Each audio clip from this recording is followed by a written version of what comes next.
உங்களுக்கு தெரியும், அண்மையிலே நாங்கள் மது மற்றும் போதைப்பொருள் ஒழிப்பு மகளிர் மாநாடு என்று லட்சத்துக்கும் மேற்பட்ட பெண்களை திரட்டி ஒரு மாபெரும் மாநாட்டை நடத்தினோம். அது பேசுவிடும் பொருளாக மாறியது, கடுமையான விமர்சனங்களுக்கும் உள்ளானது.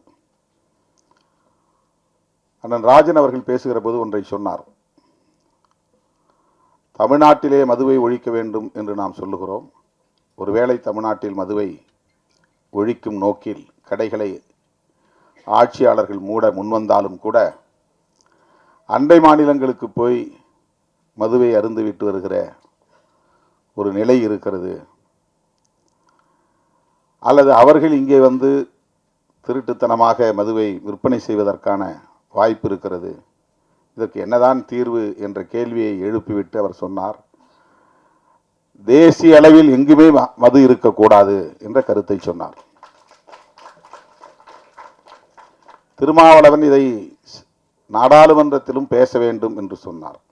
சொல்லிவிட்டு பேசியிருக்கிறார் என்று நம்புகிறேன் என்றும் சொன்னார். அவருடைய நம்பிக்கை வீண் போகவில்லை. நான் பேசினேன், மக்களவையில் பேசினேன். என் மீது அவர் வைத்திருக்கிற நம்பிக்கை எனக்கு வியப்பளிக்கிறது. நாடாளுமன்றத்தில் அப்படி நான் பேசுகிற போது மாண்புமிகு அமைச்சர் நிர்மலா சீதாராமன் அவர்கள் எழுந்து, நீங்கள் முதலில் தமிழ்நாட்டில் மதுவை ஒழித்துவிட்டு வாருங்கள், கள்ளக்குறிச்சியிலே பல பேர் உயிரிழந்திருக்கிறார்கள், அங்கே பேசாமல் இங்கே ஏன் பேசுகிறீர்கள் என்று எதிர்வினையாற்றினார். அது அரசியல் ரீதியான விமர்சனம். நாம் அதை கடந்து சிந்திக்கிறோம். தமிழ்நாட்டில் உள்ள இளைஞர்கள் மட்டுமல்ல, தமிழ்நாட்டில் உள்ள மனிதர்கள் மட்டுமல்ல, இந்தியா முழுவதும் மக்கள், நம் தேசத்து மக்கள் இதனால் பாதிக்கப்படக்கூடாது என்கிற பரந்த பார்வை நமக்கு உண்டு. ஆகவே மது ஒழிப்பு கொள்கையை தேசிய கொள்கையாக இந்திய ஒன்றிய அரசே ஏற்றுக்கொள்ள வேண்டும் என்பதை நான் நீண்ட காலமாக பேசி வருகிறேன். ஐயா இலக்கிய செல்வர் குமரியானந்தன் அவர்கள் என்னுடைய அலுவலகம் தேடி வந்து அப்படி ஒரு தீர்மானத்தை பல ஆண்டுகளுக்கு முன்னரே இயற்றியதை அறிந்து வந்து நேரிலே வந்து பாராட்டினார்.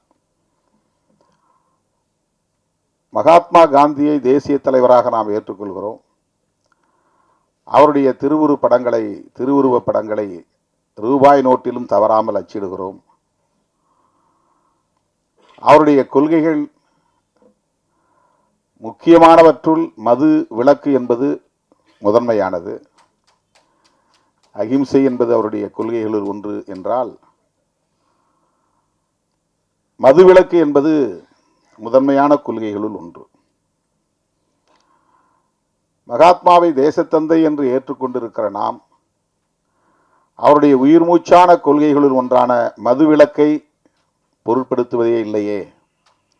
இதை மாநிலங்கள் பார்த்து கொள்ளட்டும் என்று ஒன்றிய அரசு கண்டும் காணாமல் இருக்கிறது. மாநில அரசுகள், தமிழ்நாடு மட்டுமல்ல, மாநில அரசுகள் வருமானத்திற்கான ஒரு வழியாக இதை பார்க்கிறதே. யார் எப்படி கெட்டு போனால் நமக்கென்ன என்கிற ஒரு அலட்சிய போக்கு மேலோங்கி இருப்பதாக தெரிகிறதே என்ற கவலை இன்றைக்கு நேற்றைக்கல்ல பல 10 ஆண்டுகளாக எனக்கு உண்டு. அதை நான் பல மேடைகளில் பேசியிருக்கிறேன். பிளே ஸ்டோர் மற்றும் ஆப் ஸ்டோரில் இருந்து பாலிமர் செயலியை QR கோடு மூலம் பதிவிறக்கம் செய்யுங்கள். செய்திகளை உடனுக்குடன் பெறுங்கள்.